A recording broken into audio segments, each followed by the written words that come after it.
and Jerusalem Bureau Chief of the Jewish News Syndicate, Alex Traiman, along with President and CEO of the Jewish Institute for National Security of America, Michael Mikowski. Good morning, gentlemen.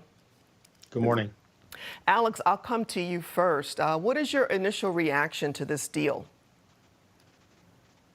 Well, certainly it's not a good deal as far as the numbers are concerned. They're releasing 1,000 prisoners plus 700 terrorists many of them serving life sentences for committing first-degree murder in exchange for just 33 hostages, rather. This is exactly why Hamas took the hostages to begin with, and here we are negotiating with terrorists instead of changing the entire paradigm and demanding the ultimate surrender of Hamas in such a deal. At the same time, this is exactly how much Israelis value human life. And I think that the Palestinians and everyone else can see how, on the one hand, Hamas uses its own citizens as human shields to get the number killed as high as possible, while Israel is willing to go to extraordinary lengths just to get back a few dozen hostages in Hamas captivity.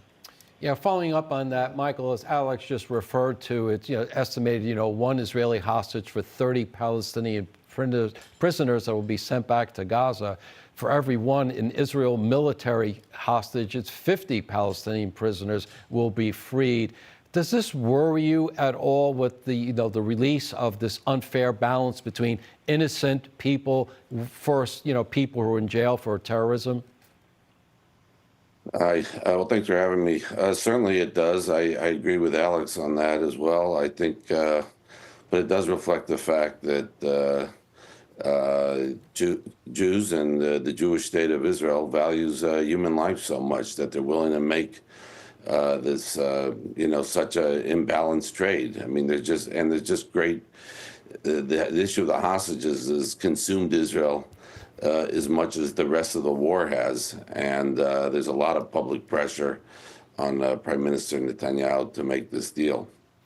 So going back to you, Alex, it seems as this is just a break in the ongoing war. Do you think Prime Minister Netanyahu will live up to his promise of completely eradicating Hamas? Or will Israel and Hamas have some kind of terms where they can reach some sort of agreement where they could coexist? Well, this is the major question. As you have noted, this is a three-phase deal. This is only phase one. It's a 6-week ceasefire agreement to get back 33 of the hostages, but there may be as many as 60-plus other hostages inside Gaza after this phase is finished. Now, obviously, there's the opportunity to negotiate for the release of those hostages in return for a permanent ceasefire. At the same time, some of Netanyahu's coalition members, including members of his own cabinet, have put a tremendous ultimatum on Netanyahu that they will leave the government, putting Netanyahu's continued reign as prime minister into serious flex if, in fact, Netanyahu does not resume the fighting.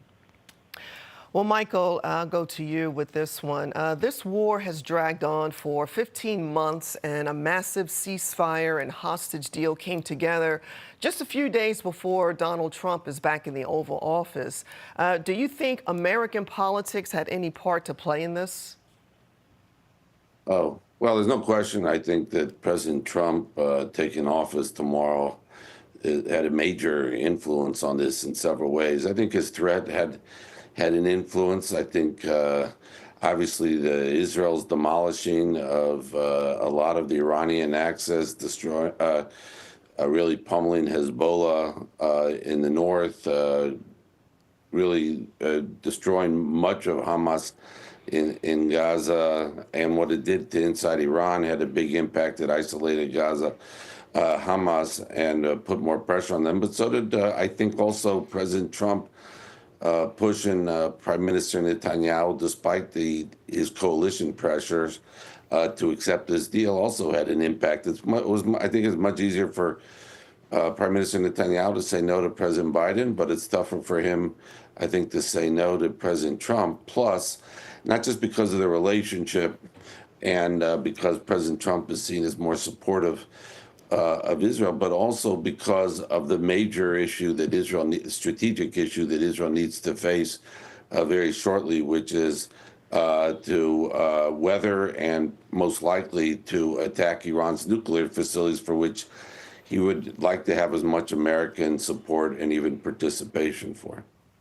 And Alex, I'll ask you the same question. Do you think American politics played a role in this? I mean, Trump is on record saying there will be hell to pay if the hostages were not released.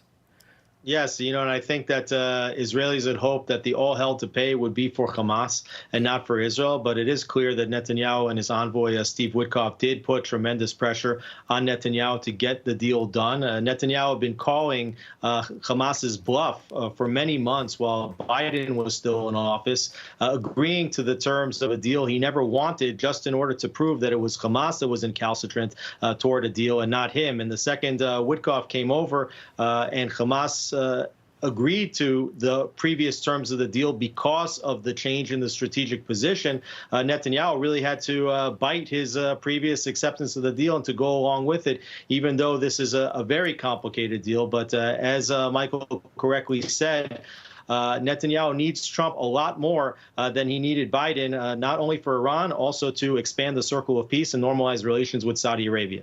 Yeah, well, great discussion here, gentlemen. I wish this were a better topic for us to talk about. Alex Traiman and Michael Makowski, thank you so much for joining us today. Thank you. Thanks for having me. We have much more to come.